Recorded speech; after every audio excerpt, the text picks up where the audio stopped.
All right, good evening. Welcome to our January school board meeting. I call this meeting of the Bastrop Independent School District to order. Let the record show that a quorum of board members is present and that this meeting has been duly called, and that a notice of this meeting has been posted in accordance with the Texas Open Meetings Act, Texas Government Code, Chapter 551. At this time, if you'll please rise for our pledges and a word of prayer. I pledge allegiance to the flag of the United States of America.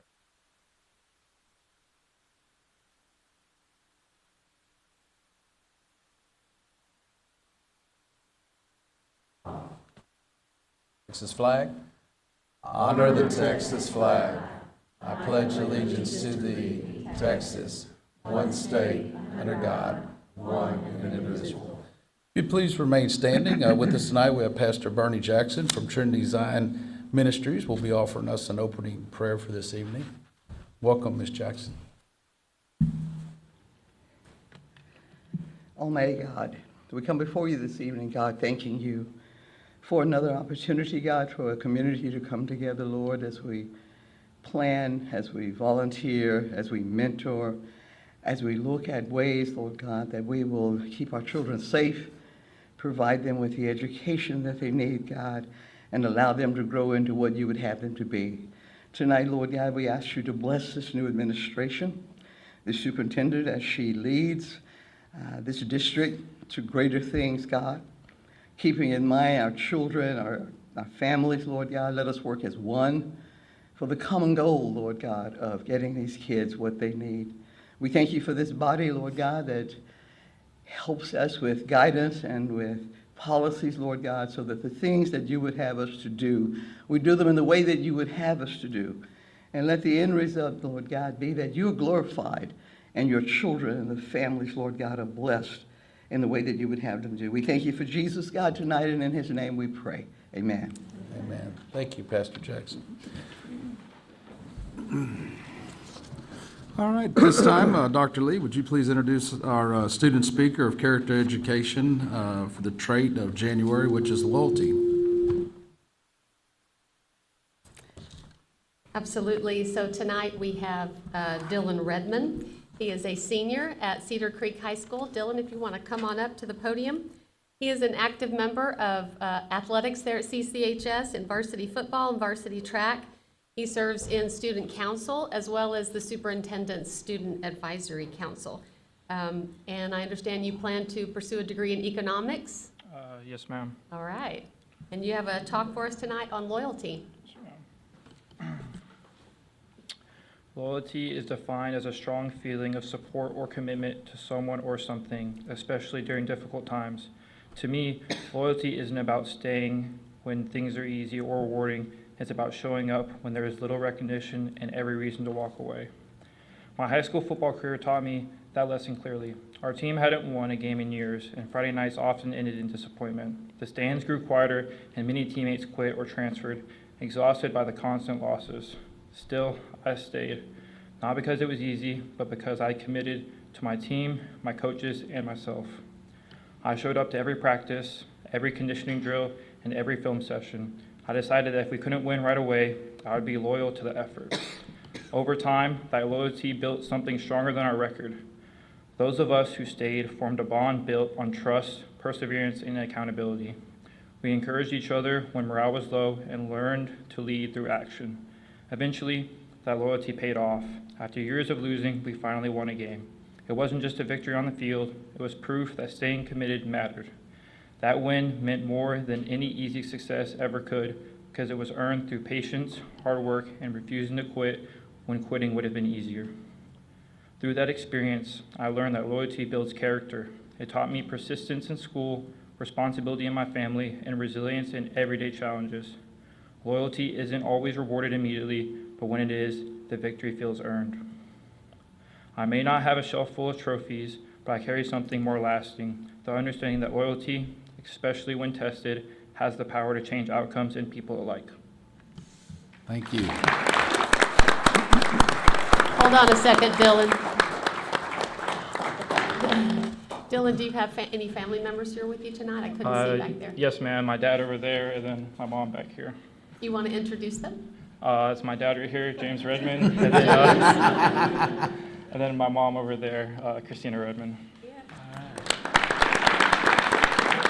And Ms. Rodea has a gift for you. Thank you very much. Thank you. Great job. Yeah. We appreciate you sharing that. All right, moving along to our recognitions and special presentations. We have Bastrop High School football. Elliot Allen, our Director of Athletics.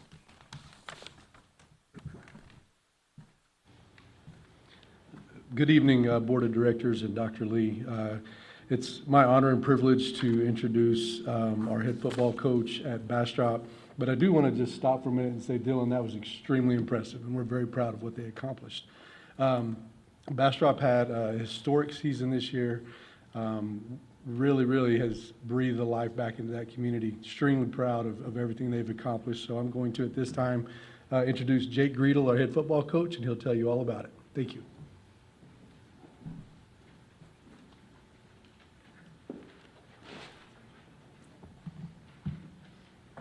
I'll go stand up there.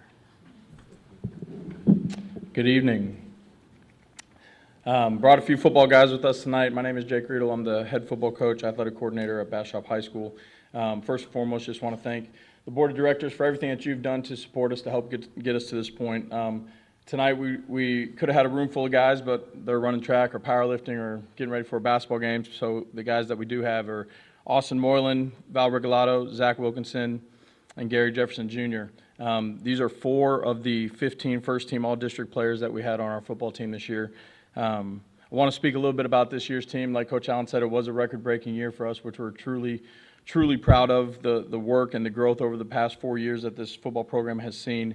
This year we were able to have the most wins in a season, going 11-2 since 1966. The last 2 years we've gone 20-5, which is the best 2-year record since 1967. This year we averaged 56.3 points per game, which is 25th all-time in Texas high school football history, 6th all-time in Class 5A Texas high school football history, and 1st all-time in Central Texas high school football history. Like I mentioned, these 4 are of members of the 15 first-team all-district players. Because of their work, because of the effort that they've put in, day out, during the school year, during the summer, they've helped bring 86 Division I college football programs into the doors of Bastrop High School over the last 365 days, totaling over 120 colleges, NAIA through Division I over the last 365 days. Getting to this point is not easy, but we are extremely proud of it. And just because I don't get to speak in front of the board very often, I do want to say this. The dedication and the commitment that you guys have made to high school athletics and Bastrop ISD, we are extremely grateful. We understand that high school athletics is the front porch of your high school. When we have a good football team, when we have a good volleyball team, when we have a good basketball team, track team, powerlifting team, whatever it may be, the halls run smoother. They're quieter. Kids are in class. Kids are taking care of business. And it's because of the investment that you guys have made to getting not just myself here, but quality coaches like Coach Shaw, quality athletic directors like Coach Elliot Allen, the coaches that we bring in with our athletic trainers or with our strength and conditioning programs to benefit all of our athletes. And so I want to leave you with this. Our challenge for next year's team isn't to be 11-2. Our challenge for next year's team is to play in December. Mount Everest is 29,031 feet. From 0 to 26,000 feet is the trek that most people that climb Mount Everest is the highest they'll ever get. The people that don't make it to the top die in the last 3,000 feet, the last 3,031 feet. 90% of the people that don't make it to Mount Everest, that's where their journey ends. Right now as a football program, we're sitting at 26,000 feet. We're willing to do whatever it takes to get that last 3,031 feet. Thank you for your investment into athletics. Thank you for your continual investment into these young men, to the young women that walk those halls into athletics, so that we can make sure that next year we're sitting at the summit. Appreciate you guys. Thank you.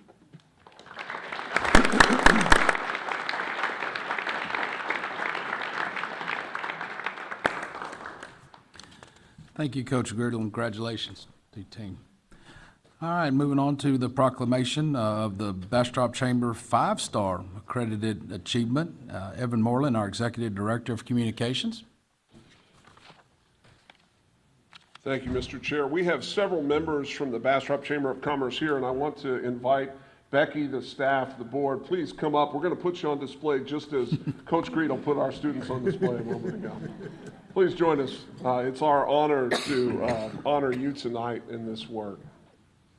I had the personal privilege of serving on the board of the Chamber a few years ago, and I know the hard work and dedication that has gone into what we're going to recognize tonight. For those that don't know, the Bastrop Chamber has been awarded a 5-star accreditation level from the U.S. Chamber of Commerce. This is the highest accreditation level that's possible, and it makes you one of how many chambers in the United States?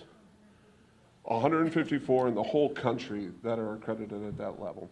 And so because of that, we're here to honor you all tonight as a school district, as some of our closest partners in the community, with a proclamation honoring the Bastrop Chamber of Commerce on the achievement of 5-star accreditation from the U.S. Chamber of Commerce.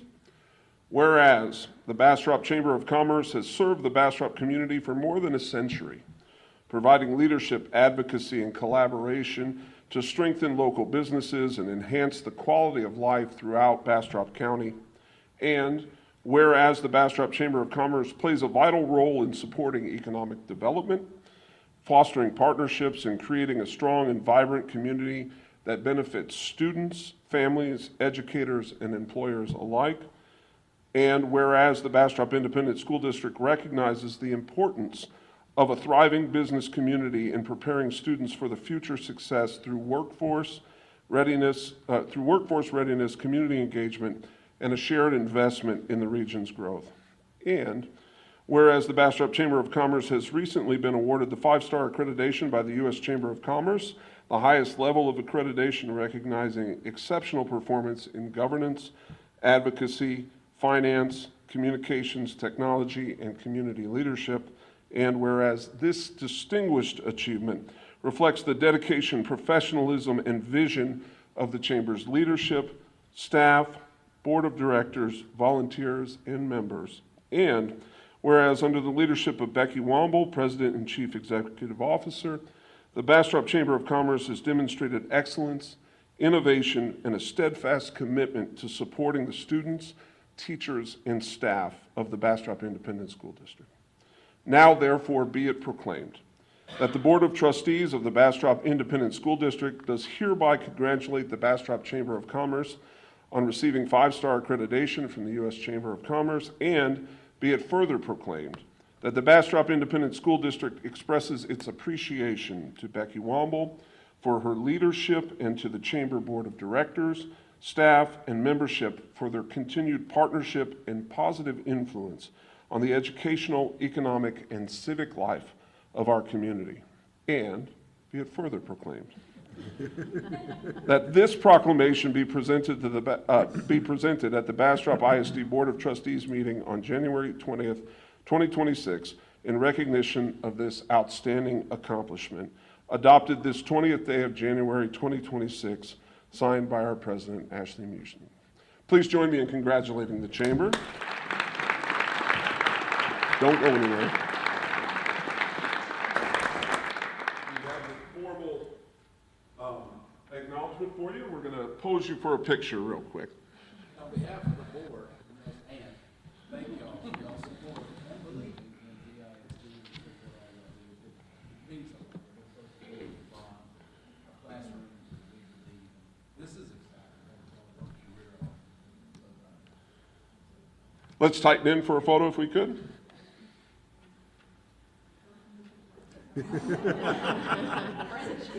Come on.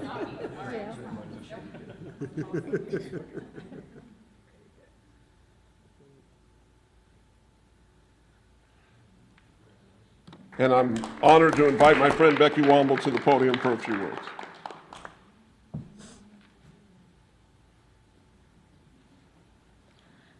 So, Board Trustees, Dr. Lee, thank you for this honor. We really appreciate it. As Evan mentioned, this puts us in the top 2% of chambers in the nation. As they shared with us on December 3rd, there's only a 3% admission rate for Harvard, so it's kind of a really big deal. And Evan, thank you. We got our first 4-star accreditation under Evan's leadership in 2023, and we knew the difference between 4-star and 5-star accreditation was our advocacy efforts. And I think that's the one thing that I'm most proud of since coming to the chamber 11.5 years ago, is how we've stepped up in advocacy. And I feel like passing the 21 bond and the 23 bond broke a 30-year history of failing to and passing one. So we knew that those advocacy efforts were important. So again, thank you for this recognition. We have lots of community partners, but BISD is probably the most significant one. And the fact that, as I say, when we do those We Believe visits, you guys are educating our future workforce of our business community. We represent 800 local businesses, but there's more than 3,600 in our service area. So again, we appreciate it. You guys being a partner and helping us build a bigger, better Bastrop community where people live, learn, work, and do business. So thank you.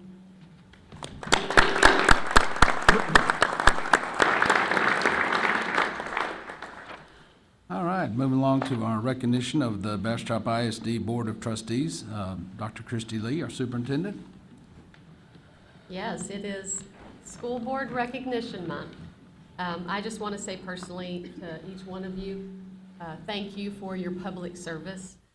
Your willingness to make thoughtful and oftentimes very difficult decisions does not go unnoticed. Every single one of you leads with integrity.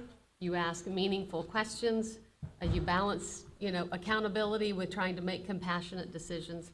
And I really appreciate that. I also appreciate that you speak to each other with respect and solving problems as a team, and that doesn't always happen on school boards or on boards in general. So thank you so much for the countless hours that you dedicate, and I'm going to turn it over to Evan. He's got some specific recognition for you tonight.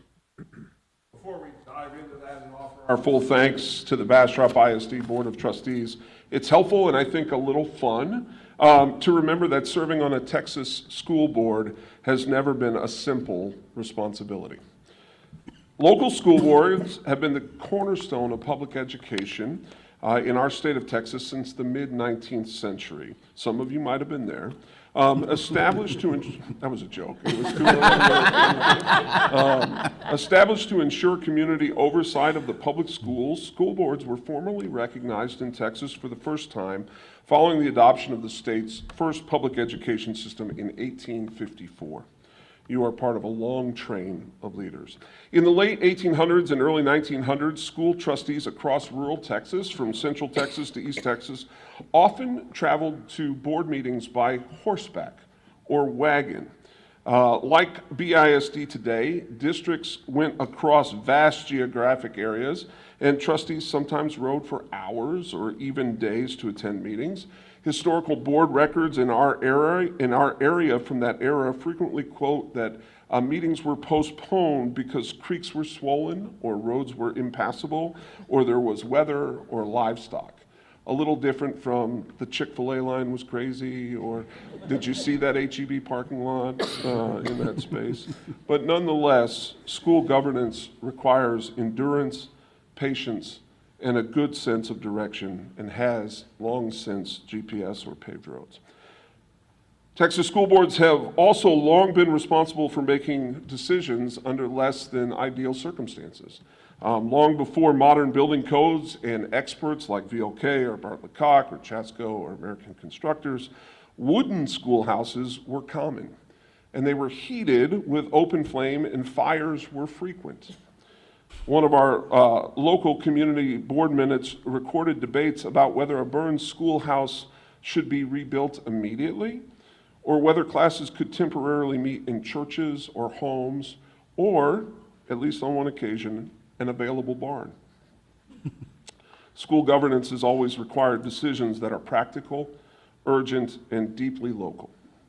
Decisions that balance limited resources with the strong commitment to keeping our students learning. Of course, no discussion of Texas school boards would be complete without football. As it was tonight, we've celebrated our own Bastrop Bears and our Cedar Creek Eagles and their accomplishments and the multitude of student successes in our district. We heard clearly from Dylan, it's about showing up, and that's what school boards do. Boards have known for generations that community morale and school spirit are important parts of the educational experience and have wrestled with schedules and budgets and timing just as you have. These stories might make us smile, but they also remind us of something important. From horseback travel and school in barns to team trophies, Texas school boards have always been made up of local citizens, our neighbors volunteering their time to make thoughtful decisions in service of students and communities. In our district, that tradition continues today in all of you. And so tonight we offer our sincere and heartfelt thanks to the Bastrop ISD Board of Trustees. Your service reflects the very best of this long Texas legacy, reflective, committed, and grounded in responsibility. We're grateful for the time that you give, the care you show, and the leadership you provide on behalf of Bastrop ISD students, staff, families, and the broader community. You are leading through a period of time with an unprecedented rate of change in everything from population to technology. Those horse-riding board members never imagined a self-driving taxi full of passengers with every piece of information available in the world in the palm of their hands. And quite frankly, neither did any of us just a few years ago. Another bright light in our district is our Bastrop Works program. You'll learn more about this program in just a few moments. They're incredible students and staff in the mission moment. Tonight, as a small token of the community's appreciation, the students from Bastrop Works, and I'll invite you all forward now, if you will, to join me, have handcrafted a personal gift for you. This personal gift includes a customized tote bag and handmade candles from their program that they do as part of their work in learning about business and crafting for the work that they're going to do going forward. And a picture designed by our own Chris White from the communications that is a collage of our logo made from about 1,000 pictures representing all of the students, staff, faculty, facilities across our campus. The people that you impact every day. So when I call your name in just a second, I'll read a few words about you. I'm going to invite you to come forward. Students will bring you your gift. We'll stand in the middle. We'll take a photo together with the students, and then you can go back to your seat. If your spouse is here, and I've seen some, I'm going to invite the spouses to join because we all know you do as much work in this and give as much time as those who are sitting on the dais do. We'll start with our officers, and then we'll move on to our board members. Our president, Ashley Newsom. He is our board president and place 7. Ashley has served on the Bastrop ISD Board of Trustees since 2013, bringing over a decade of dedicated voluntary service to the district. He's lived in Bastrop since 1995 with his wife Tricia, who didn't come up even though I invited her, and their 2 daughters, both of whom are BISD graduates. In addition to his board leadership, Ashley is actively involved in the community through organizations such as our mentor program, the Bastrop Chamber, and Cedar Creek Rotary. And he works professionally as a partner in the niche group. His deep roots in Bastrop and commitment to education and public service are evident in his work to support students, teachers, and families across the district. Thank you, Ashley.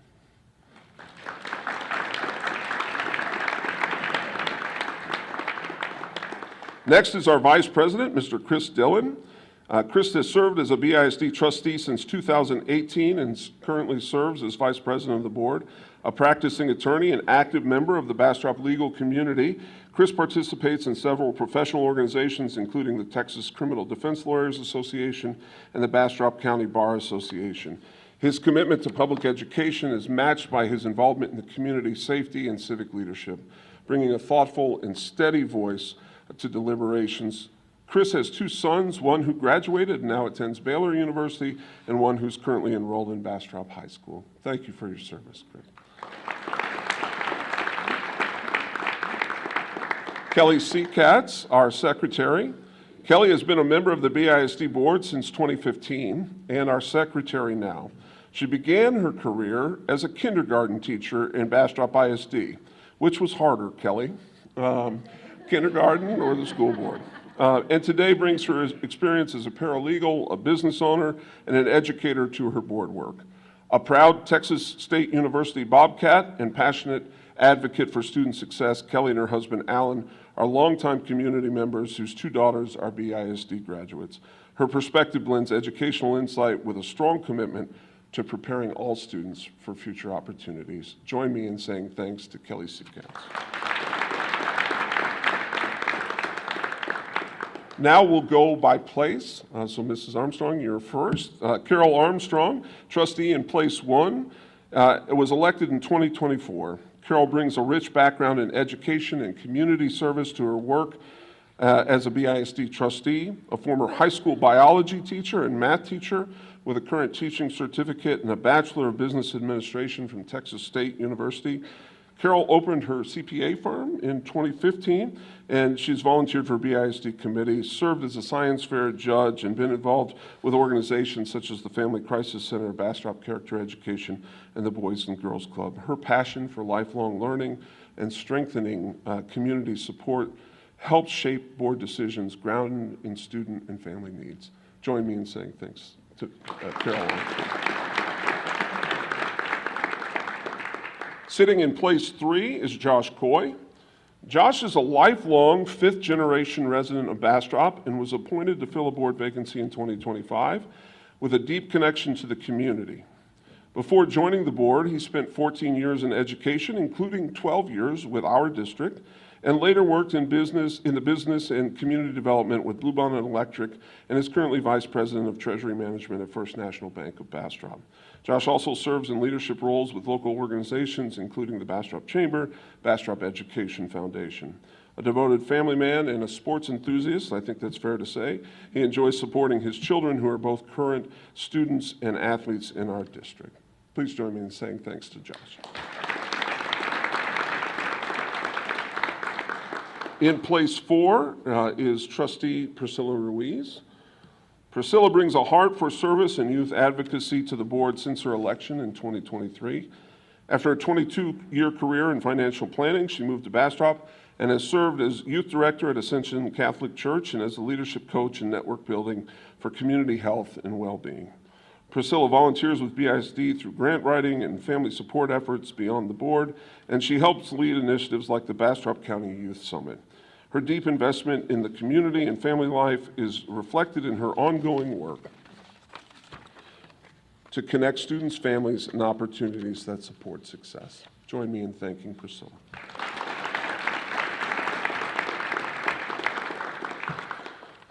And I'm sorry, I've skipped over the other spouses. I didn't see any others here. If I missed you, I apologize. Dr. Matthew Mix, in place 6, has been a BISD trustee since 2013, offering longstanding leadership and community engagement. A chiropractor by profession, he moved to Bastrop in 2006 and has been active in numerous professional and civic organizations, with a son who is a sophomore and student athlete at Cedar Creek High School. Dr. Mix is deeply committed to serving students and families, often volunteering and championing initiatives that support learning and well-being across the district. His service reflects a strong belief in community collaboration and sustained support for public education. Thank you, Dr. Mix. And we have one last person to thank. Last month, we celebrated our newly appointed superintendent, Dr. Christy Lee. And the students have something for you, Dr. Lee, as well. We celebrated you last month, but we thank you for your service in this new role. And Dr. Lee knew about the gifts in advance, so it wasn't a surprise. So I heard somebody likes these.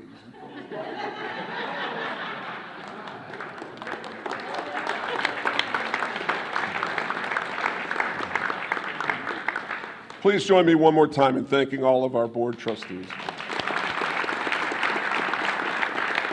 Now, these amazing students are here to share more in their mission moment.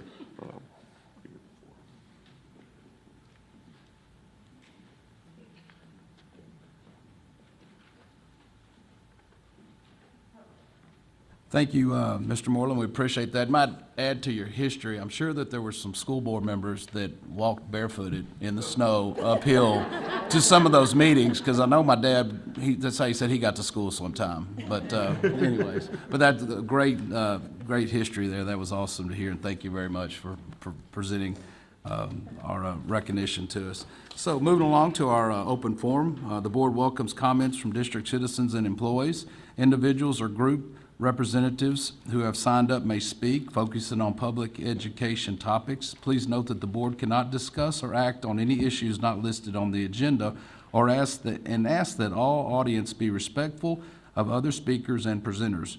The board will not allow the use of any derogatory comments towards any individual staff member, teachers, or board members. The purpose of this open forum is to gather input only. Agenda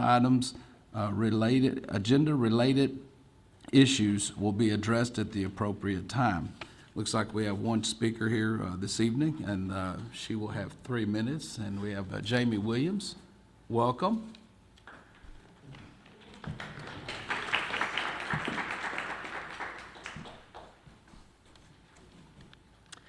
First of all, I want to say thank you to our board. Bastrop Federation of Teachers had cookies made for you guys, and unless Noli put them somewhere and hid them. They're here. Got him right here. We appreciate you guys and all that you do, so thank you very much for that. So I wanted to come today to address the behavior that we're having at Emil, and to just give you some updates. First of all, we're so thankful for our resource officer. Officer Beasley's fantastic. He is great with kids, and we love having him at Emil. We had a training opportunity when we came back from Christmas break to help all of our staff understand what it's like to have a student that has been through trauma. Also, how to build connection with students, and learned how to de-escalate situations. So we're very thankful for that training. 3 hours, of course, is not enough for all that, but there is a plan in the works for next year when we have more time before school starts to make sure we're all really trained in restorative opportunities for our students. So thank you so much for that opportunity. We do have a full-time certified special education teacher in that position now, which has been amazing. It's still temporary, so we're going to see her hopefully things will go great, but we're hoping she'll stay. We don't have a full-time permanent. I know it's just temporary for now, but hopefully we're looking for a permanent one. The trauma support has been great. And I want to thank Dr. Lee for working with us. She's on our campus often, checking in with us to see how things are going, and we appreciate that so much. If you had talked to me at the beginning of the year, I probably wouldn't have a lot of nice things to say. And I'm so thankful that Dr. Lee stepped in and she took measures to immediately benefit our students and our staff. There's still, I still need help with how to, and my principal knows this, and it's coming. How do I help my students when we have to evacuate the room, they come back and the room is in disarray? I don't know how to help them through that exactly. I'm doing the best I can. When my arm got slammed in a door, and it hurt and I yelled out, I don't know how to help my students deal with that. And it was an accident and we're all okay, but I don't know how to help those kids with the trauma. And that's coming for us. And I'm glad that's in the works because we still need that. So I'm so thankful that it was acknowledged and that it's, and Dr. Lee knows we need help, and she's got all these great plans for us, and that's helped so much. And I really appreciate that. I know, Ms. Seascatch, you've lived through things like this, and so I know that you understand. When I taught Briley so long ago, it wasn't like that. It's changed a lot since then. So we're very thankful to have Dr. Lee's help in this new and changing ways that student behavior is affecting everyone. But the great things have happened, and we're very thankful for the response that we needed. So thank you all very much. Thank you, Ms. Williams.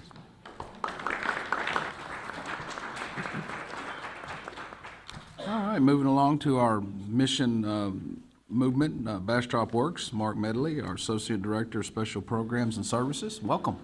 Good evening, Dr. Lee, President Mushik, and members of the board. And just a few moments ago, I was sitting here wondering, I wonder if anybody knows that there's a box of Whoppers in this podium. I was just sitting back here, I was like, why are there Whoppers in there? Okay. But Are there now- more? There are not anymore. There is no more candy in here. I can attest to that. But I'm honored to be here this evening on behalf of the Department of Special Programs and Services, and also as the administrator for our Bastrop Works program. Just for the members of our audience who are not familiar with it, Bastrop Works is BISD's 18-plus program for students eligible to continue working on their individualized education plans. And through an interlocal agreement, we also serve students from McDade and Smithville ISDs. Our mission at Bastrop Works is to promote and support young adults' transition from public education to the adult environment by determining the appropriate learning environment that will be sustainable to achieve their highest level of independence in the areas of employment, adult living, lifelong learning, and social recreation and leisure. Let me see, I've got some slides here for you. So there's our mission for you. And then those things are what we refer to as our life domains. Those are what students are working on at Bastrop Works. And those are the focal points of the goals that students work towards mastering while they spend their time at Bastrop Works. And you'll notice that under employment there, we have both on and off campus job site locations, with our first year students primarily staying on campus to gain work experience prior to going out to community sites such as HEB, Film Alley, or Hampton Inn. We have some other community partners in the district, but those are just a few of them. And over the past several years, we've really expanded our efforts to maintain student-run enterprises on our campus out of our Bastrop Works Design Studio. And the gifts that you received this evening are actually a product of that work and that enterprise of our students that you were able to meet. And this year, students made and sold canvas bags with the new Special Programs logo. So those bags were made by our students, and as well as the candles that are in your bag. They've been making those and selling those, and they'll continue that sell into the spring. These enterprises really help our students acquire valuable vocational skills, such as inventory management and also soft skills like teamwork. They also develop some financial literacy skills by being able to make a connection between the profits that their enterprises earn and social activities that they're able to do later in the school year using those profits that their student enterprises generated. And of course, they learn customer service skills while they're out delivering items and receiving that payment. So I'm very proud to have two of our first-year students with us this evening, Trevor Paradise and Kaylee Poole, and you can see some pictures of them here, and also very grateful to have their family support. Mr. Paradise, Trevor's dad, is with us, and Mrs. Poole, Kaylee's mom, is out with us tonight. So just really, really happy to have their support. And if you check that out, that's Trevor and Kaylee hard at work making your bags using that heat press. And I'm also joined here tonight by Desiree Hall and Bridget Braniff, our Bastrop Works teachers. Their efforts and the efforts of our job coaches at Bastrop Works are instrumental in making this student enterprise successful.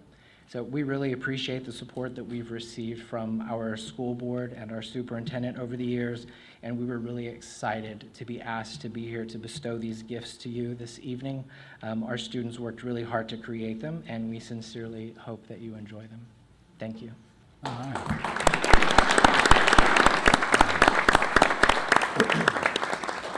Trevor and Kaylee, thank y'all for working so hard on the bags. I love things that are one of a kind, and I know my wife loves candles, so those were perfect gifts. So thank you for y'all putting those together, and the other students that are there, and all the volunteers and parents. So we appreciate it.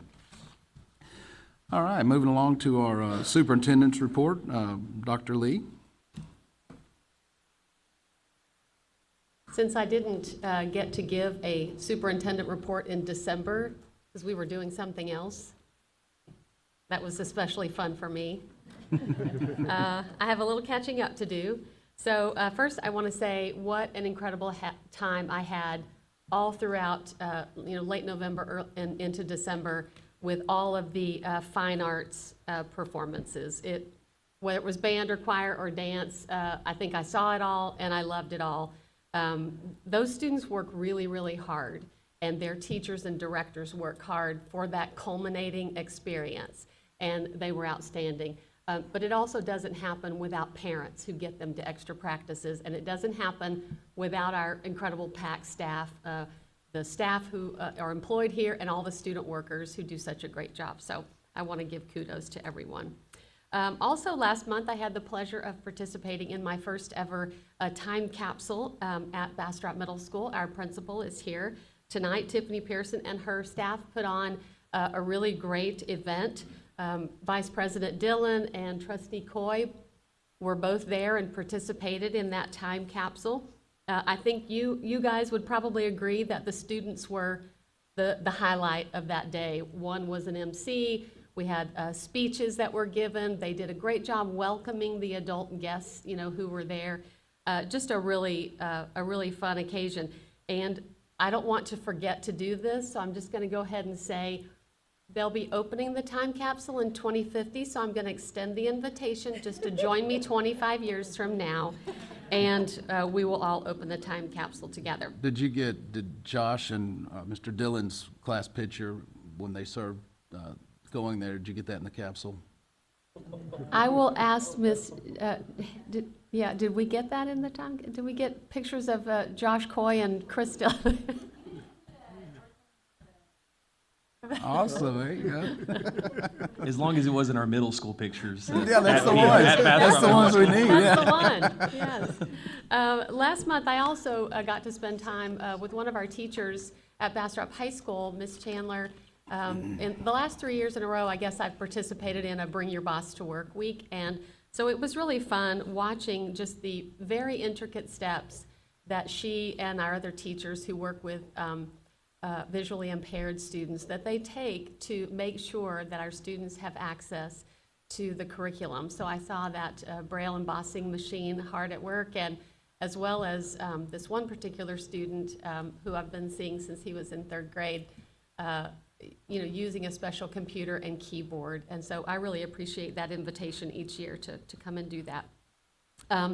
At the start of this semester, we held our first Knowledge in Action Conference. I'm not going to talk too much about it because I know Ms. Eberly is going to, but I just want to say how proud I am of all of the teachers out there who stepped up to be presenters. It can be really hard to stand in front of your peers and share what you may not think is expertise, but to the staff and the teachers, some of them who may have been, this is their first year, those veteran teachers definitely had things to share. So I really appreciate that and can't wait for us to do it again.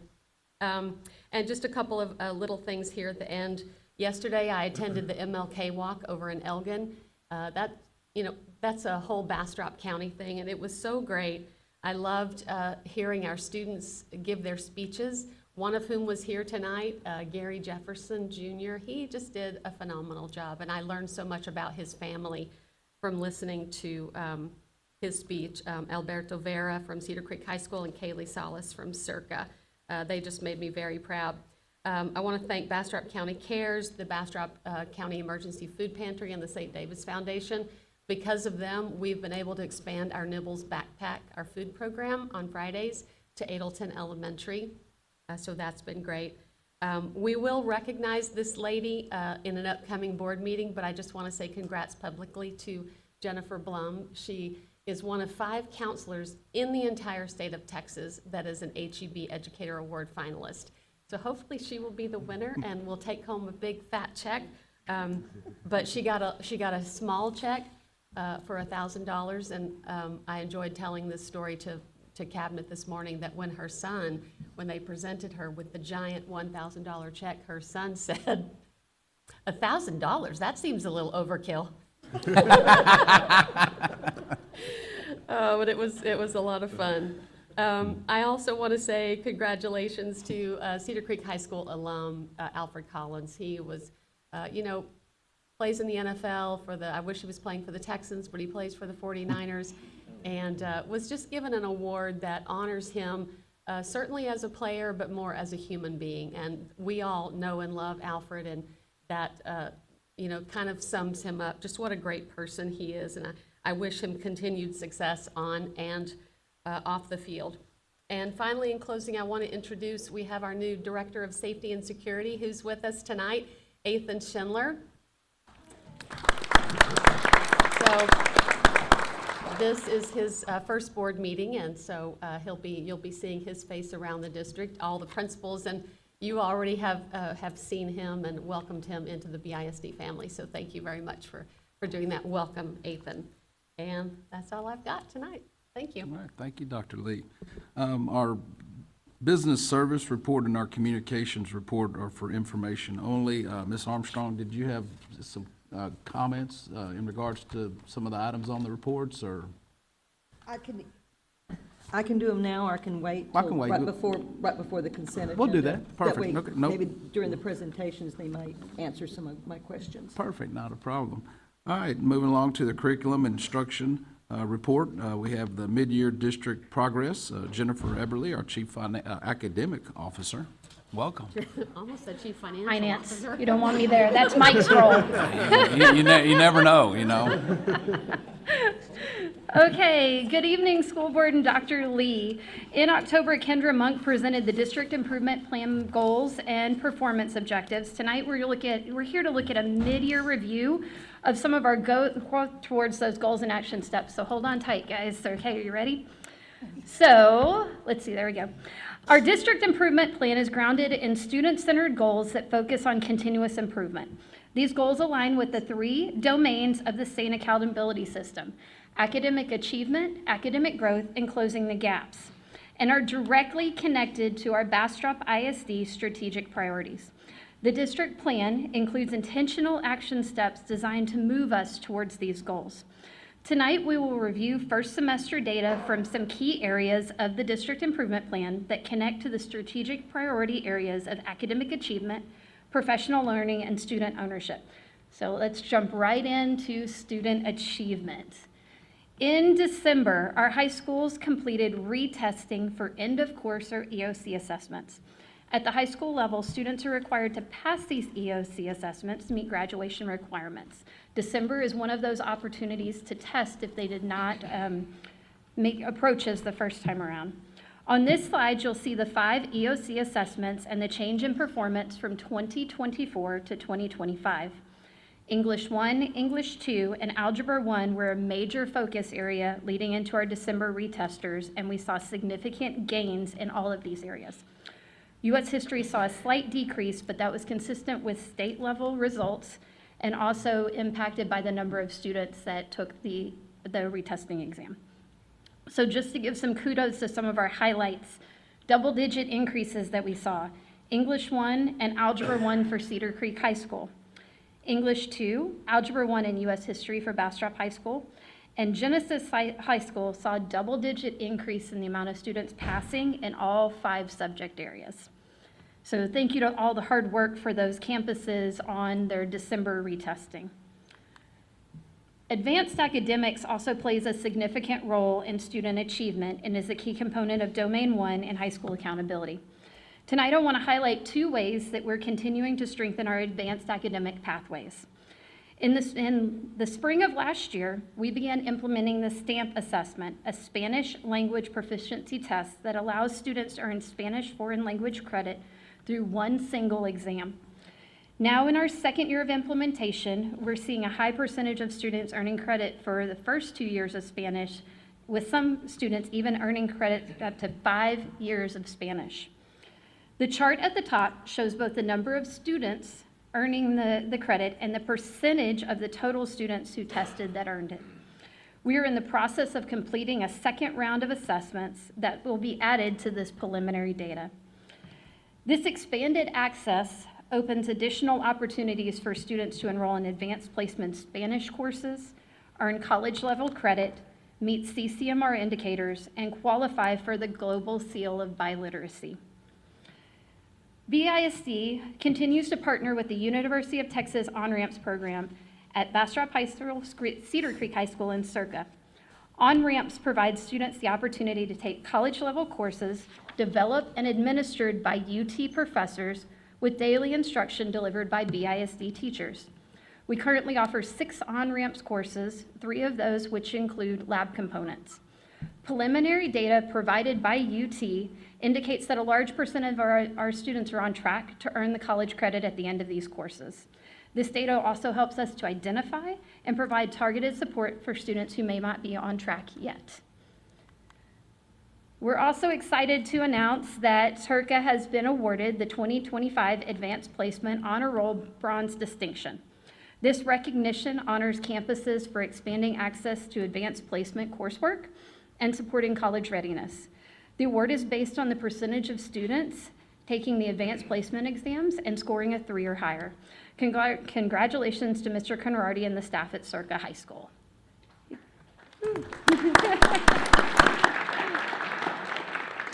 So looking at our next bucket, which is academic growth. In Bastrop, we use the MAP assessment to measure student growth in reading and math at the beginning, middle, and end of the year. MAP is a norm-referenced assessment that provides information on both student achievement and growth over time. Students in grades K through 8 recently completed the middle of the year assessment. On MAP, a growth percentile of a 50 represents expected growth. Scores above the 50th percentile indicate accelerated growth and progress towards closing gaps. At the middle of the year, Bastrop ISD scored in the 51st percentile in reading, which resulted in a 3-point achievement growth. In math, we scored in the 55th percentile for math growth, which resulted in a 4-point achievement growth in math. We already shared with some of you some of the campuses and their individual growth around MAP that we're just very excited to continue to see this growth. The combination of growth and increased achievement places BISD at the highest overall performance level we've seen on a MAP assessment since we began administering it 2 years ago. Okay. MAP sets individual growth goals for every student. These are different than the percentile goals. This allows us to monitor and ensure that we are addressing the needs of all students, no matter their achievement level. As part of the district improvement plan, we have been intentional about helping students understand their math growth goals and track their progress.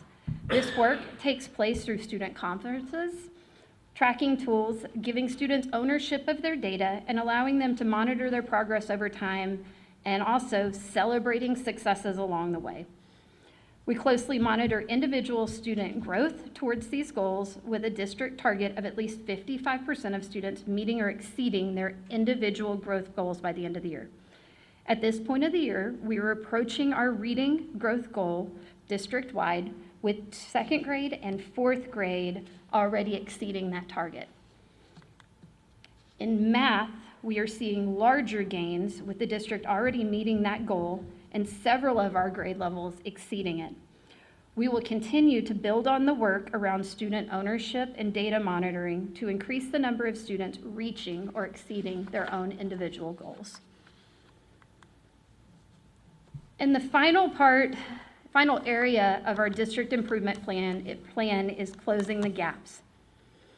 In order to close gaps, we have to ensure that we're meeting the needs of the whole student, which encompasses several key areas, including attendance, safety and security, and behavior. To support student learning first, we gotta have them here.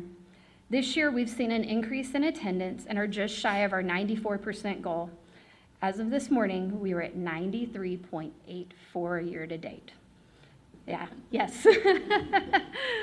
Student attendance will remain a priority as we continue to find new ways to address students' needs, encourage consistent and timely attendance, and educate students, families, and the community on the impact that attendance has on student success. Genesis High School is committed to ensuring that every student who walks through its door reaches the goal of graduation by providing smaller class sizes and tailored pacing to meet individual needs. On January 12, 2026, Genesis High School graduated 117 students. It's its largest December graduation and its second largest overall, only to the May of 2025 graduating class. Congratulations to Mr. Conradi and the students at Genesis High School for their continued dedication to this goal of making sure that their students graduate. Gateway High School has been focused on building systems that set students up for success while they're enrolled there and when they return to their home campuses.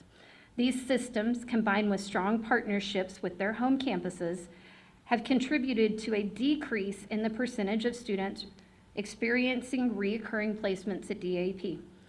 In 2024, of the total placements at DAEP that year, 31% of them were reoccurring placements, meaning that they came back to DAEP more than one time. So far in 25-26, that total has decreased to 14%. So we are seeing less students come back repeatedly to DAEP. This data represents a significant decrease in repeated placements. Again, thank you to the staff at Gateway High School for their continued dedication to supporting students and ensuring positive outcomes both on their campus and at their home campuses. So there are district action steps that connect all three of our district goals together in strategic priorities. One key example is professional learning for our staff. So as Dr. Lee talked about, on January 6th, we held our first ever Knowledge in Action Conference, providing staff with opportunities to learn, grow, and connect with educators across the district. Just so you know, we offered 80 unique sessions that day, covering everything from classroom management to content knowledge to fine arts. The feedback from the day was very positive, and I can say that we were already planning what 2026, 27 was going to look like before the day even concluded. So another component of professional learning is safety and security training. We've conducted training for campus staff during in-service and department staff during the fall semester. We're currently in the process of scheduling training for new hires and any remaining staff to make sure we reach our 100% completion goal by the end of the year. Another key area that connects all of our district goals is partnerships. Whether continuing existing collaborations or expanding into new ones, these connections strengthen and support our district. We continue to partner with Verizon for our VILS grants, Sidelets for our bilingual education support, and Samesford with our attendance initiatives. Our partnership with TNTP has been adapted to provide targeted support for campuses with the lowest accountability ratings. We are also excited to announce new partnerships with EdgeConnect and Hello World, which will provide technology curriculum and opportunities for students around AI and AI citizenship and coding. This pilot will launch here in the spring of 2026 and will be incorporated as part of our Tech Apps curriculum in 26-27. These partnerships continue to help ensure that BISD continues to provide the best for our students. So we're seeing positive gains in the work that has been put in place. But like I said in August, it doesn't stop here. We're on a mission. So some of our district highlights include our student growth that we're seeing, the student ownership and understanding of their data, expanded student opportunities through our partnerships, and intentionality of the action steps and supports. And as we move forward, some things that we're going to focus on is we've got growth, now we need to accelerate that growth, because when you accelerate it, that's when you begin to close gaps. Just like we were talking about in our MAP scores. Attendance will remain an area of focuses. Campus have put a lot of hard work and a lot of creativity to making sure that kids are coming to school. And we're making that growth in those goals, and we can't let our foot off the gas. We've got to continue to have kids here so that we can teach them and they can learn.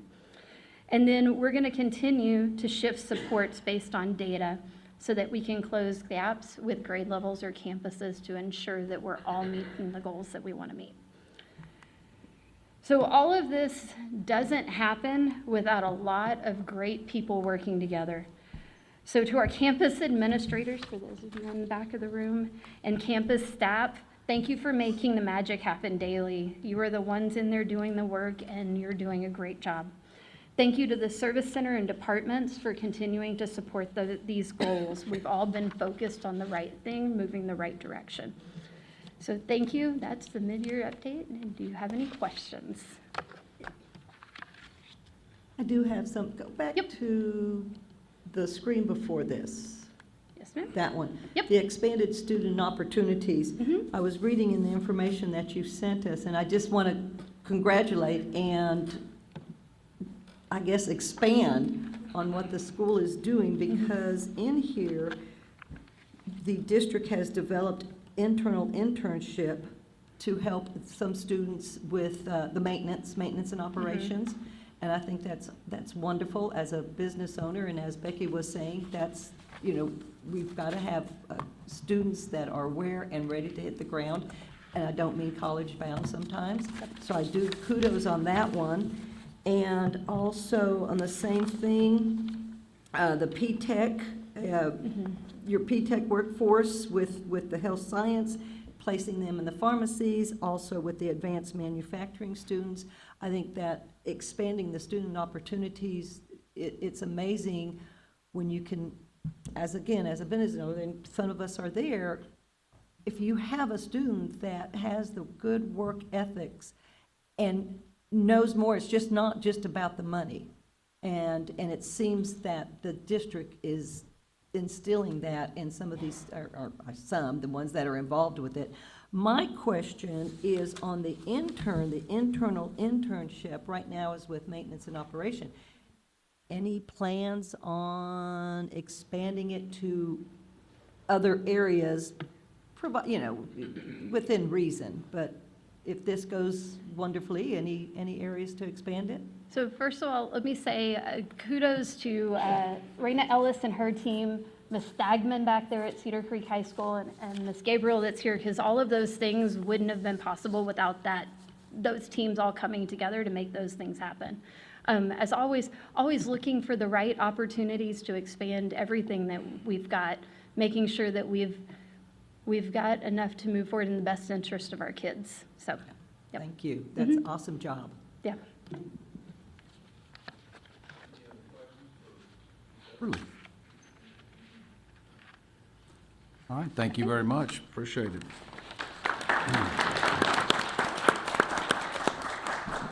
Moving along to our Facilities and Support Services Report, a bond program update. We have Lee Raspberry, our Executive Director of Facilities and Support Services. Good evening, Mr. President, members of the board, Dr. Lee. I'm happy to be here with you this evening to share updates on our 2023 bond projects. We'll start with Mena Elementary Phase 2. This project is approximately 78% complete. As you see here, our brick veneer on the exterior of the building, about 85% complete. First and second floor LVT flooring is complete. Restroom tile and fixtures at this point are done. Painting is complete, elevator install is complete, and this project is on schedule, should be turned over in May of this year. There's an aerial view of the new campus. Our partner, Bartlett Cock, is doing an outstanding job here. There's a view of the inside of the library. They've got the ceiling tiles out while they conduct overhead inspections, MEP inspections, but they should have all the ceiling tile in this week. The flooring is in. You see the flooring protection here. Mena Elementary Kitchen. This is designed similarly to the kitchens at Adelton, where it takes on a more restaurant type of feel for our child nutrition. They like the setup. It works really well for getting kids in and getting kids out, 2 serving lines.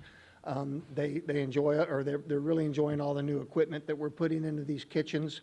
So they're doing a wonderful job here. Moving on to Bastrop and Cedar Creek Middle School additions. Both these projects are approximately 99% complete. Furniture delivery has taken place already. We received our certificate of occupancy the first part of December. We received our substantial completion letters the 1st of January. Athletic scoreboards are complete. The Cedar Creek Middle School library renovation was completed over the Christmas break. Restroom renovations will start and be completed this summer. This project is on schedule and within budget as well. Here's an aerial view of Cedar Creek Middle School's Fine Arts addition there at the end of the building. We also did exterior painting at both Bastrop Middle School and Cedar Creek Middle School. Here's the exterior of Bastrop Middle School once it's received its painting renovation. It really looks nice. All of the old dull maroon, for lack of a better word, has all been repainted with the district's colors, and it's just taken on a completely different look from the exterior. I know that one thing that Ms. Pearson mentioned to me is that it just looks like a completely different school from the exterior. So over at Cedar Creek, we did a library renovation there. We've already done a renovation over at Bastrop Middle, so we followed up with a renovation to the library at Cedar Creek Middle, which included replacing all of the flooring, painting the entire library, and we ordered new LED hanging fixtures. As soon as those fixtures come in on a Saturday, we'll have our electricians back in there to replace the LED fixtures. Librarian loves it. This is at Cedar Creek Middle School. This is a science room renovation, new furniture, lighting, casework, everything. I spoke to this teacher. He's really impressed and happy with his new classroom. So that turned out good. Riverside and Creekside Middle School additions, about 90% complete. Existing gym renovations are underway. The new competition gyms are both complete. We received our substantial completion for fine arts additions the middle of December. Courtyard window replacements courtyard window replacements are complete as of now. New monument signs are underway, and this project too is on schedule. There's an aerial view of the competition gym with the practice gym there to the right.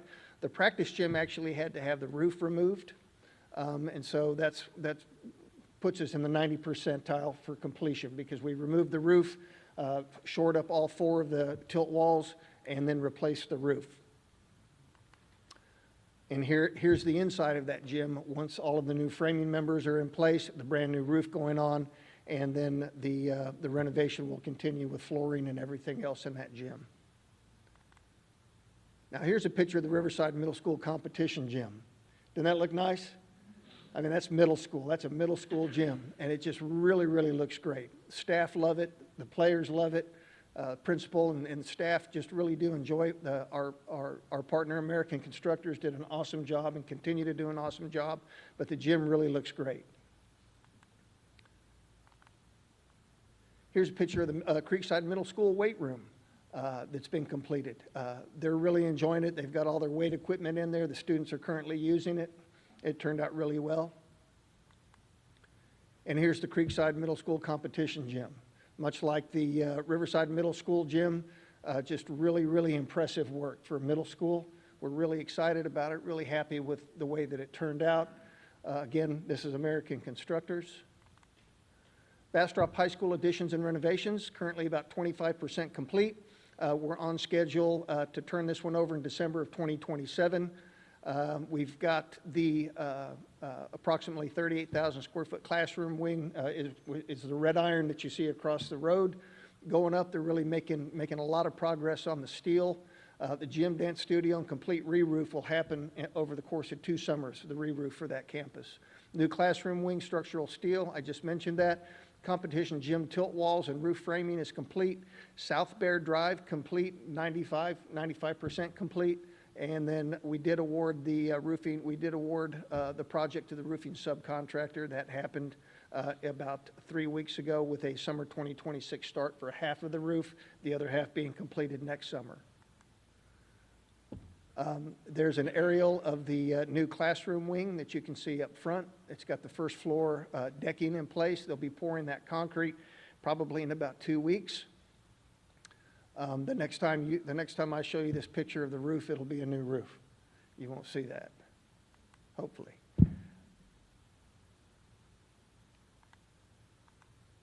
What did I touch here? Oh, let's don't do that. Okay. Am I controlling this, or are you guys doing it back there? Because I don't want to touch anything.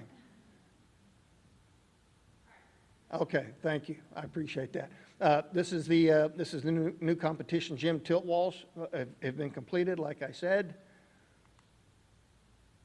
This is the Bear Drive renovation, which is ongoing. The Bear Drive renovation went from, as you remember, just basically being a road in between the two buildings to now a pedestrian plaza, right? For students to transition back and forth between the CTE and the science wing and the main campus. American Constructors is doing a great job. There was an awful lot of underground infrastructure here that had to be addressed prior to the renovation starting.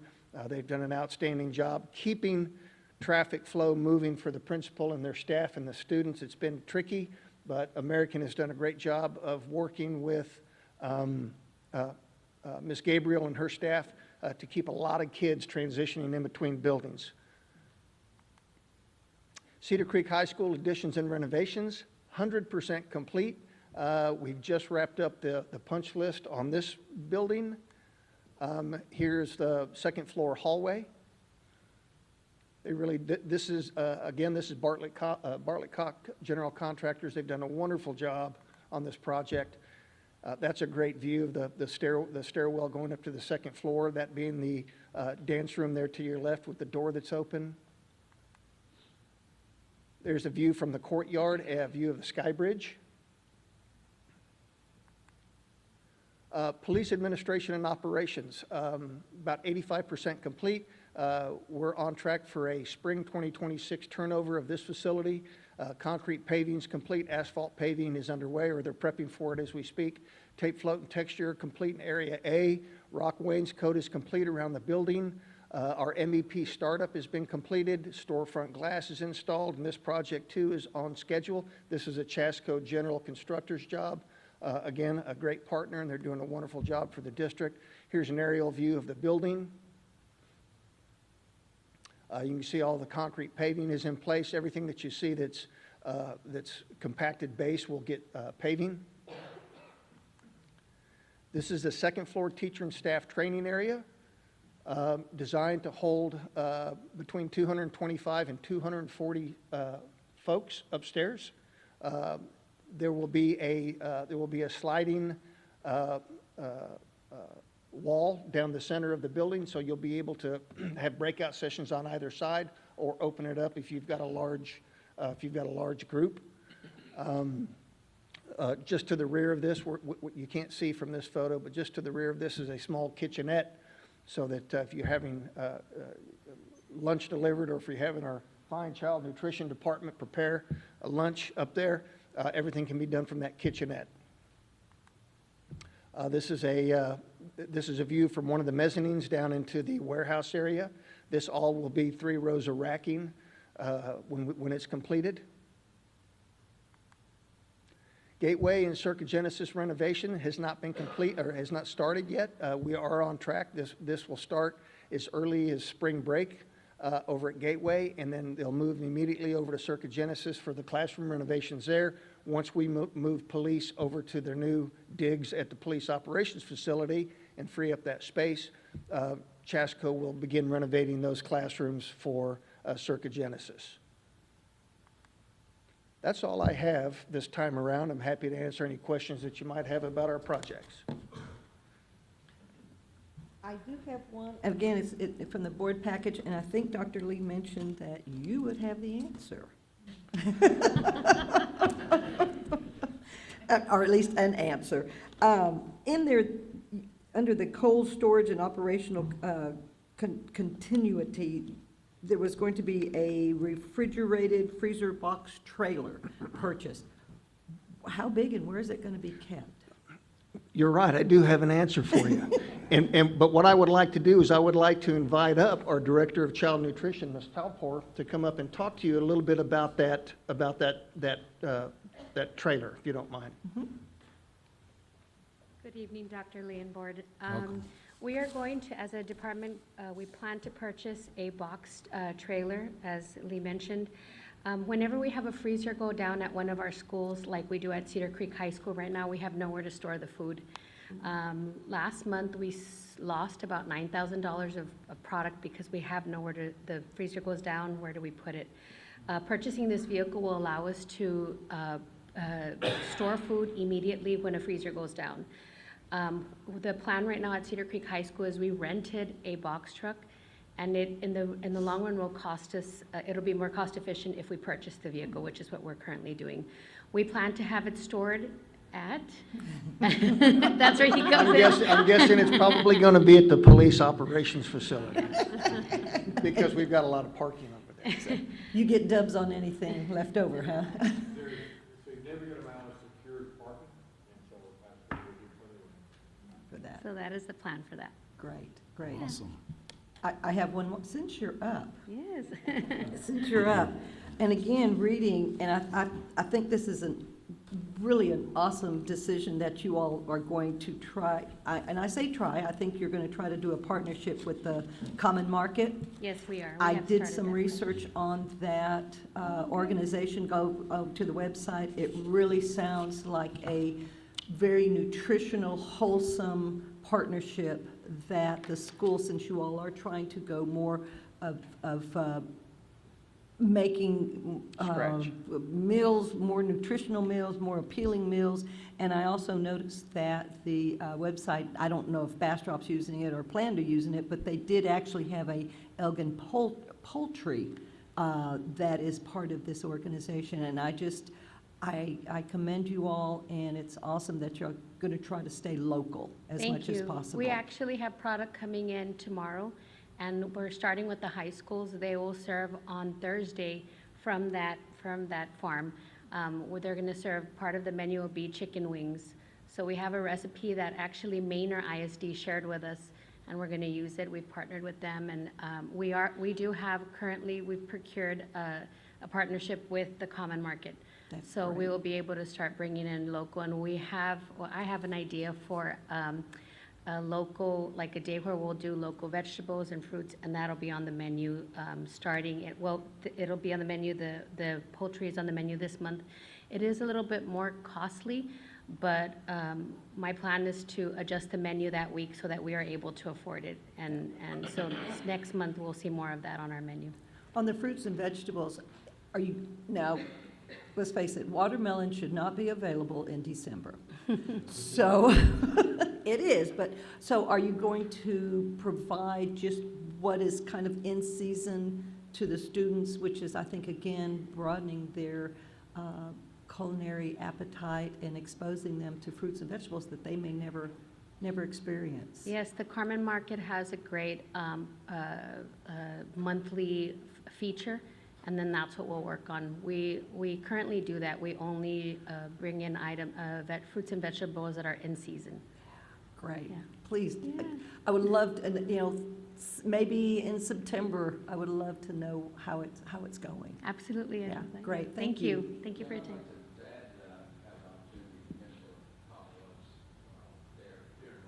And so for the last 3 years, and so it's been amazing since y'all have taken over these kids can take like 5 pieces of cantaloupe and they're just running through them. My little mentee eats cut up red bell pepper, which Oh, wonderful. is great.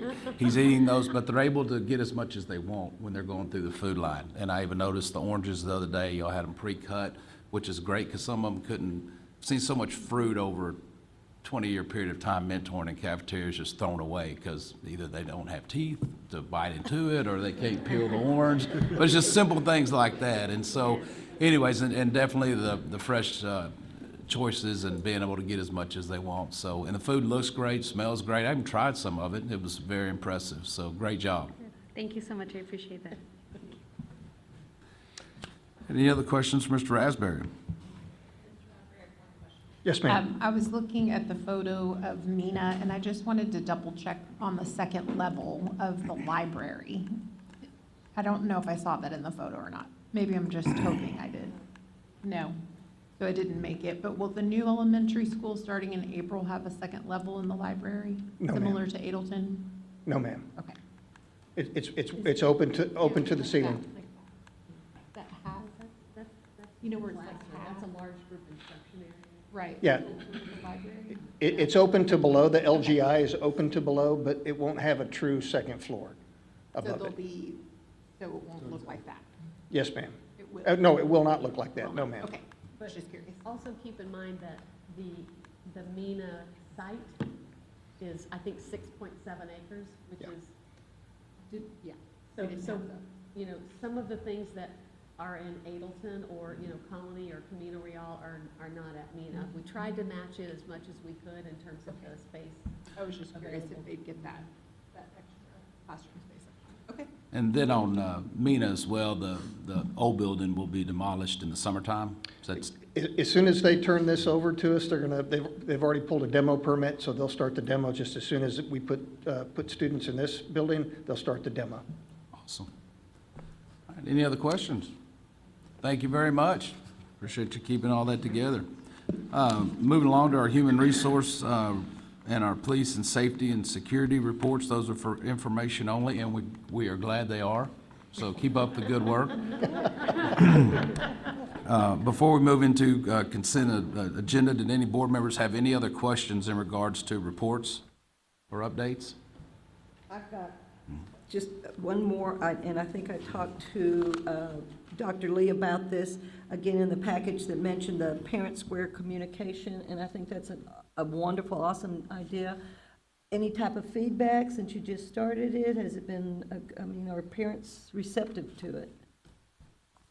I will defer this to Evan Moylan. That's really in his realm, but I think generally it's been very positive. Chris Taywater's back there shaking his head. It's been very positively received.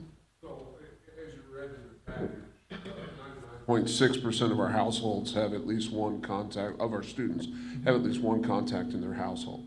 Like any technology, the initial implementation had its minor bumps and challenges along the way. Nothing major. Overall, it's gone really well. I think the biggest challenge, twofold now, or throughout the process, was one, people getting too much communication, and that was a minor complaint we were hearing in the conversation. That was actually a product of Parent Square's delivery methodology. They actually took that and changed that along the way in the way that people are getting delivered. Now we're predominantly seeing the normal tech challenges. I'm locked out. I don't have my password. I need to get a new staff person involved or inside, that sort of thing. A couple of the neat things about this technology and the way we can push it out. One, it can do automated translation for us. So families that have a first language other than English, we can note that in the system and push communication out. And of course, it's not a perfect translation, but it is an automated translation that goes out to them and to their families in that space. It's really helpful. I think some of what you heard Ms. Eberly share about attendance can probably be directly tied back, and Mr. Taywater's behind me, so I can't see if he's nodding or not, but could probably be directly tied to this communication piece as well, because there's an automatic communication we can push out instantly around attendance, and we see the reports from every campus multiple times a day as far as how many communications were opened, how many were sent, all of that. So overall, I think it's a great technology that's going back and forth. Good, wonderful. And let me just say, as a parent receiving those communications, it is very much appreciated to have the engagement from the individual campus, from even the teachers, about what's going on. And it's very much appreciated. I just love it that we feel like we're more involved, especially with a teenager that thinks they can do it all on their own. You know, we get to kind of see, okay, this is what's going on. So it's very, very good. I am one of those too. We should give out awards for the staff that are using it the most. Right now, I think our athletic coordinator at Riverside Middle School is the overall winner so far. He's not, yes. It's going very well, ma'am. Thank you. All righty, fantastic. Any other questions? All right, moving along to our consent agenda items. Would any board member like to pull any consent agenda items for discussion? Or is there any discussion on any of the consent agenda items? If there are none, then I'll entertain a motion. I move to approve the consent agenda as presented. Second. We have a motion and a second. All in favor, raise their hand. All right, any opposed, please raise your hand. All right, motion carries. Moving along to other action items, we'll consider approval of the Bastrop County Elections Administrator contract. Mr. Moreland is back up here, our Executive Director of Communications. Presented before you is our standard agreement. with the Bastrop County Elections Department. They are our partner in this, as well as at the end of that agreement, you'll see the estimated cost for this election process. The reason it's an estimated cost, in part, is because it's a joint election. So until all the bodies make a decision of who will be involved or what they need elected, those shared cost provisions can't be determined. So we share the cost of polling places and polling technology and all of that with whoever is holding elections. So you'll see some variance over the years in those costs. That's predominantly because of which entities were involved. Were there MUDs involved? Were there the city involved? Were there other districts involved? Who was involved in those elections? So that's there for you. Otherwise, there's not too much difference in the contract via past years. The hourly rates for the work of the polling judges and the hourly rates for the work of the polling staff have increased by $2 apiece overall in that space. That's really not responsible for the cost. The cost variances. This will be a fairly limited election. It looks like predominantly just city council and the school board if we hold an election in that space. So this contract is there for your approval, and in a moment you'll consider action around ordering the election as well. Any questions in regards to that? If right now, I think there's just two candidates, if they are running unopposed, we would not have, no elections, therefore no cost? You're correct, ma'am. If both candidates are unopposed at the end of the open period for submitting an application for a place on the ballot, then we have the opportunity to cancel the election without that action. The only costs that are involved in that you'll see in the contract, there's a $75 administration fee, and then any costs that are incurred to that point or date by the Elections Commission. There shouldn't be anything really incurred by that point, so it's really a easy out if there's not a contested election. Any other questions? I move to approve the Bastrop County Elections Administrator contract as presented. We have a second. All in favor, please raise your hand. Any opposed, please raise your hand. Motion carries. Moving along, we will consider calling the Board of Trustees election for May 2nd, 2026 for place 3 and 4. This will be the Board of Trustees also, as well as the election calendar and order of election. Mr. Moreland again.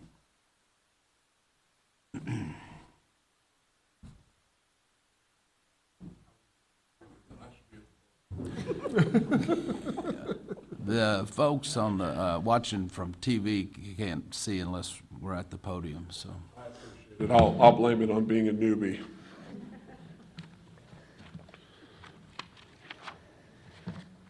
And I'm sorry, Mr. Chair, I've lost my place. Would you remind me of what you just called for? We're going to consider calling Board of Trustees election for May 2nd, 2026 for place 3 and 4, as well as the Board of Trustees election calendar and the order of elections. Great, thank you, sir. Sure. So, to the board, there is in front of you in your materials all of the above, the order of the election, which is your responsibility as a Board of Trustees to order the election, and then the notice of election, which is our required public posting. A couple of notes on those things that you'll see inside. One, you'll see the dates involved throughout the election process. We have an open period now for application. It began on the 14th of this month. It will conclude on the 13th of February. That's our open period for receiving applications for a place on the ballot. Additionally, you will see in there the dates and locations, both for early voting as well as for polling places. A few things to note. One, there is a state holiday, San Jacinto Day, in the middle of early voting this year. So actually, early voting will open for one day. We'll close for one day for San Jacinto Day. We'll reopen on Wednesday for the remainder of early voting. So that's something to note. The other piece to note is that the Page Community Center is no longer a voting location. Those are the two major differences in the documents that you see versus what you would have seen last time in that space. I'll entertain a motion at this time. I move to approve the calling of the Board of Trustees election for May 2nd, 2026 for place 3 and place 4 as presented. All right, we have a motion. We have a second? Second. We have a second. All in favor, raise your hand. All right. All opposed? Motion carries. Thank you very much. All right, moving along here, consider approval of the 2026-2027 academic calendar. Kendra Monk, our Director of Leadership Development and School Improvement. Welcome. Well, thank you. Good evening, board members and Dr. Lee. Surprisingly, we're here to talk about 26-27, even though we just started 2026. So we have some rules around our calendars. We do recognize that they end by June 1st every year. There are specific federal holidays that we must observe. But most important are two important numbers. One is we have to make sure that our teacher days equal 187. That's their contracted days. And then the second most important number is 75,600, which is the minimum amount of minutes that are required for student instruction. So when we design our calendars, we begin with our District Improvement Committee. And they're involved in looking at several drafts, probably at least 6 or 7 by the time we got to the ones we're voting on today. Directors in the district were able to provide feedback, principals and other administrators. And then these drafts went out to the public January 7th through 14th, and that goes to everybody, staff, students, community. That was messaged out from principals, newsletters, from BISD, Parent Square, our social media, and so forth. And so here we are at board approval this evening. A couple things to note between the two draft comparisons. They do both have a significant number of student days, so we're well over our 75,600 minutes. The major differences between the two drafts are Draft A has a start date similar to what we've had in the past. Draft B had a later start date than we've had in previous years. Another thing to note is Draft A does have at least one staff holiday per month. And that's been ongoing feedback from committees for several years now. They feel like it's really important to have that kind of mental health day or time off from school every month. And there's a lot of commonalities between the two calendars. We continue with our 2 early release days, and we make sure our spring break aligns to ACC. This year we're able to put in a 3-day weekend for staff after all the April testing, which is really welcome. And then another note on second semester, this typically does have more instructional days in order to accommodate the time taken from state testing. So here you go. Here are the selections. This is a real close one. And I looked at this every day and I couldn't believe that these numbers were barely moving, but 50.8% of our respondents chose Draft A this year. And so that is the draft that starts at our time we're used to and does have the day off, at least one day off every month for teachers and staff. Any questions about that process? Curiosity, how much public feedback do you get? I know you put it out there, it's nice that we do, but do you get a lot of feedback? 100 people? This was a very contested calendar. So, I mean, for responses, we had almost 2,500, and usually it's about maybe 1,200 to 1,500. So this was kind of a heated look at these calendars, I think. Like a presidential race or something, yeah. Yes, yes, Draft Day 1. You mentioned state testing. I know that that's changing. Does that change for this upcoming calendar? Oh, the following year, so that's why it wasn't included. Gotcha. Yes. Thank you. So we would like to approve this calendar for the 26-27 school year. All right. Entertain a motion at this time. 26-27 academic calendar as presented. I second. We have a motion, we have a second. All in favor, please raise your hand. Any opposed, please raise your hand. And Evan, I've been forgetting this too, to announce that let the record reflect that a motion passes with a show of hands. So this is new for me, too. Sorry, Ms. Noah's keeping me straight over here. So, yes, keeping us in line. All right, thank you very much. All right, moving along with information items such as the Board of Trustees calendar of events, enrollment, single budget purchases more than $50,000, budget development calendar for 2026 to 2027 are for information only. And at this time, are there any objections to adjourning this meeting? If there are none, meeting's adjourned. Thank y'all. Have a good evening.